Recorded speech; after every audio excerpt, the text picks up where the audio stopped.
Tere, mina olen Ingrid Maadvere ja näitan teile, kuidas programmiga Microsoft Excel arvutada aritmeetilist keskmist moodi ja luua sagedustabeleid ja tulpdiagramme. Mul on olemas siin üks hinnete tabel, ühe klassi õpilased, kes on saanud 4 kontrolltöö eest hindeid ja kuidas siis arvutada aritmeetilist keskmist, et kui näiteks peaks nüüd selle järgi panema veerandi hinde välja. Nii, no paneme siia pealkirjaks aritmeetiline keskmine ja läheme siis siia järgmisesse lahtrisse ja aritmeetilise keskmise arvutamiseks kasutame siis sellist funktsiooni, nagu seda on average. Valin selle välja, nüüd mulle pakutakse välja vahemikku, ma olen sellega nõus, vajutan Enter ja jällegi ma ei pea seda valemit rohkem panema, vaid ma võin ta kopeerida siit ülevalt alla. Ja siis ma saingi nüüd kõigile õpilastele aritmeetilise keskmise. Kui mind aga huvitaks, kuidas nüüd kontrolltööd ise läksid, et milline oli siis kõige raskem ja milline kõige kergem. Läheme siia kontrolltöö alla, valin uuesti average ja vaatan, kas vahemik on õige, vajutan Enter. Ja samamoodi siis lohistan need valemid siia välja.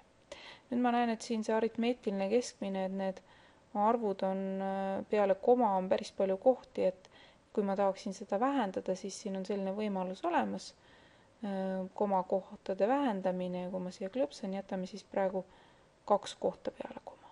Nii. Ja nüüd on siis näha, et kõige halvemini läks siis 3. kontrolltöö ja kõige paremini 2. kontrolltöö. Lisaks aritmeetilisele keskmisele võib ka arvutada näiteks moodi. Mood on siis see, et milline oli kõige sagedasem tulemus, et mida oli kõige rohkem. Ja see tähendab antud momendil, et missuguseid hindeid, et kas 5, 4, et mida oli kõige rohkem. Kui ma nüüd uuesti hakkan siit ülevalt otsima, siis ma näen, et tegelikult siin nüüd moodi ei ole.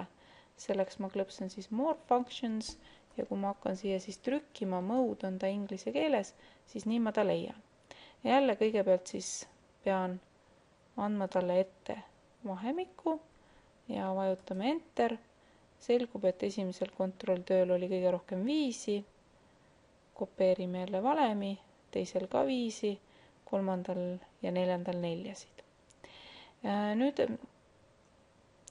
edasi, kui ma tahaksin teha näiteks diagrammi nende kontrolltööde kohta, et siis tulpdiagrammis ma valin ära kõigepealt ülevalt siis need kontrolltööd, siis hoian kontrollgraafi all, valin siit alt keskmise ja nüüd paneme siis insert, tulpdiagramm ja saimegi siia diagrammi. Pealkirjaks võime siis panna näiteks, et kontrolltööde aritmeetilised keskmised. All on näha siis, et kontrolltöö 1, kontrolltöö 2. Lisame andmesildid, selleks lähen tulba peale, teen parema hiire klõpsu, add data labels, lisa andmesildid ja nüüd ma näen neid siin siis ka ilusti tulpade peal. Samuti, kui ma nüüd praegu vaatan seda skaalat siin, siis päris selline ta ju olla ei tohiks, sellepärast et kontrolltööd maksimaalne on ju 5, nii et siin on võimalik siis muuta skaalat, parem hiire klõps ja format axis ja nüüd ma saan määrata, et mis on siis miinimum, paneme maksimumiks, paneme siis 5, paneme siis miinimumiks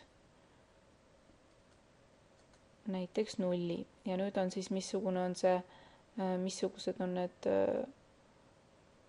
ühikud, ühiku võime panna ka näiteks suurim ühik ja väikseim ühik on 1, siis ta näitabki mul siis ainult neid hindeid siin. Nii, ja nüüd siis jällegi, kui ma nüüd tahaksin esile tuua, et näiteks see kontrolltöö 2, et sellel oli see kõige parem, siis tulpade värvimine käis nii, et kui ma siin peal klõpsan, siis mul valitakse kõik need tulbad ära ja kui ma siit valin format, siis ma saan muuta siis nende värvi. Aga kui ma nüüd tahaks esile tuua ühe neist, siis ma lähen tulba peale, klõpsan veel korra ja nüüd ma näen, et on valitud välja ainult üks ja siis ma võin selle siis teha teist värvi, et sellisel juhul ta eristub paremini. Nii, aga nüüd vaatame seda, kuidas teha sagedustabeleid.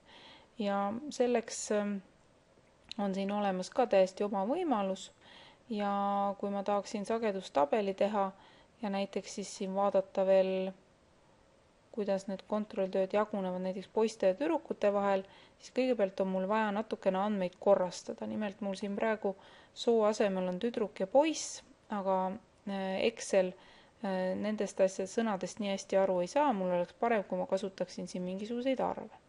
Ja selleks kodeerime ümber, teeme nii, et tüdrukud on 2 ja poisid on 1. Valin välja selle tulba.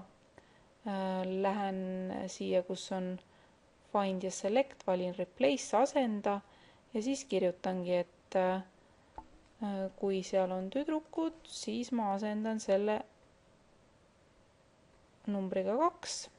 Replace all, asenda kõik, 8 asendust tehti. Nii ja nüüd siis paneme, et kui seal on poiss, siis asenda 1-ga.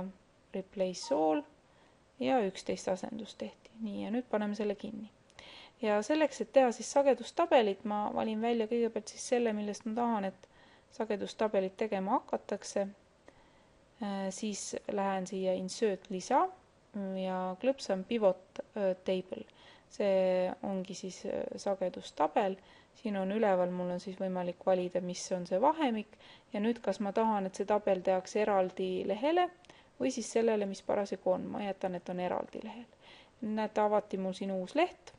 Siin on mul leht 1, siin on mul leht 2 ja vot siin on mul siis näha kõik need erinevad võimalused ja noh, võtame siis näiteks nüüd ma panen soo panen siia nüüd, kus on read ja siis paneme aritmeetilise keskmise paneme siia ja nüüd on siis näha, et number 1 olid meil poisid, number 2 olid tüdrukud, aga nüüd on väga kummaline, et ta arvutab meil summa. Aga mind huvitaks hoopis keskmine, siis ma lähen siia, teen parema, vajutan selle noolekese peale, klõpsan siit alt value field settings ja valin, et see oleks average, keskmine. Okei. Ja nüüd siis saan siis keskmise ja võin selle jällegi muuta niimoodi paremini loetavaks, et komakohti siis vähendan näiteks nii, et jääks 2 komakohta. Ja nüüd on siis näha ilusti, et paremini õnnestusid kõik need tööd poistel. Ma võin, kui ma tahan siia samamoodi siis lisada neid erinevaid kontrolltöid ka kontrolltööde kaupa, et kontrolltöö 1 ja kontrolltöö 2 ja siit samamoodi valida välja, et ma tegeleksin aritmeetilise keskmisega.